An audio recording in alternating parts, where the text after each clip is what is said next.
Seated in a large armchair near the fire, his elbows on his knees, his hands held out to the warmth, he was talking slowly, interrupting himself abruptly now and again with a murmured "yes, yes," as if he were trying to gather up, to make sure of his memories. Then he would continue his sentence. The table beside him was littered with papers, books, odds and ends of various kinds. The lamp was turned low. I could see nothing of him except his pallid face and his hands, long and thin in the firelight. The purring of a cat that lay on the hearthrug and the crackling of the logs that sent up strangely shaped flames were the only sounds that broke the silence. He was speaking in a far-away voice as a man might in his sleep. "Yes, yes. It was the great misfortune of my life. I could have borne the loss of every penny I possess, of my health, anything, everything, but not that. To have lived for 10 years with the woman you adore, and then to watch her die and be left to face life alone, quite alone, it was almost more than I could bear. It is 6 months since I lost her. How long ago it seems! And how short the days used to be. If only she had been ill for some time, if only there had been some warning. It seems a horrible thing to say, but when you know beforehand, the mind gets prepared, doesn't it? Little by little, the heart readjusts its outlook. You grow used to the idea. But as it was— "But I thought she had been ill for some time," I said. He shook his head. "Not at all, not at all. It was quite sudden. The doctors were never even able to find out what was the matter with her. It all happened and was over in 2 days. Since then I don't know how or why I have gone on living. All day long I wander round the house, looking for some reminder of her that I never find, imagining that she will appear to me from behind the hangings, that a breath of her scent will come to me in the empty rooms." He stretched out his hand towards the table. "Look, yesterday I found this veil in one of my pockets. She gave it to me to carry one evening when we were at the theatre, and I tried to believe it still smells of her perfume, it is still warm from its contact with her face. But no, nothing remains, except sorrow, though there is something, only it— In the first shock of grief you sometimes have extraordinary ideas. Can you believe that I photographed her lying on her deathbed? I took my camera into the white, silent room and lit the magnesium wire. Yes, overwhelmed as I was with grief, I did with the most scrupulous precaution and care things from which I should shrink today. Revolting things. Yet it is a great consolation to know she is there, that I shall be able to see her again as she looked that last day."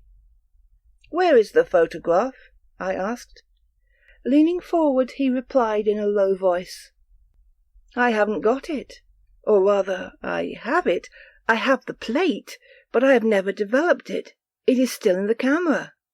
I have never had the courage to touch it. Yet how I have longed to see it." He laid his hand on my arm. "Listen, tonight, your visit, the way I have been able to talk about her. It makes me feel better, almost strong again. Will you come with me to the dark room? Will you help me to develop the plate?" He looked into my face with the anxious, questioning expression of a child who fears he may be refused something he longs to have. "Of course I will," I answered. He rose quickly. "Yes, with you it will be different. With you I shall keep calm, and it will do me good. I shall be much happier, you'll see." We went to the dark room, a closet with bottles ranged round on shelves. A trestle table littered with dishes, glasses and books ran along one side of the wall. By the light of a candle that threw flickering shadows round him, he silently examined the labels on the bottles and rubbed some dishes. Presently he lit a lamp with red glass, blew out the candle, and said to me, "Shut the door." There was something dramatic about the darkness, relieved only by the blood-red light. Unexpected reflections touched the sides of the bottles, played on his wrinkled cheeks, on his hollow temples. He said, "Is the door closely shut? Then I will begin." He opened a dark slide and took out the plate. Holding it carefully at the corners between his thumbs and first fingers, he looked at it intently for a long time, as if trying to see the invisible picture which was so soon to appear. "She is there," he murmured. "How wonderful!" With great care he let it glide into the bath and began to rock the dish. I cannot say why, but it seemed to me that the tapping of the porcelain on the boards at regular intervals made a curiously mournful sound. The monotonous lapping of the liquid suggested a vague sobbing, and I could not lift my eyes from the milk-coloured piece of glass, which was slowly taking on a darker line round its edges. I looked at my friend. His lips were trembling as he murmured words and sentences which I failed to catch. He drew out the plate, held it up to the level of his eyes, and as I leant over his shoulder said, "It's coming up. Slowly. My developer is rather weak, but that's nothing. Look, the highlights are coming. Wait. You'll see." He put the plate back and it sank into the developer with a soft, sucking sound. The grey colour had spread uniformly over the whole plate. His head bent over it. He explained. "That dark rectangle is the bed.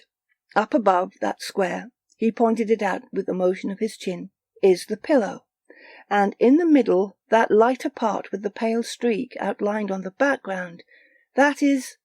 Look, there is the crucifix I put between her fingers. My poor little one. My darling." His voice was hoarse with emotion.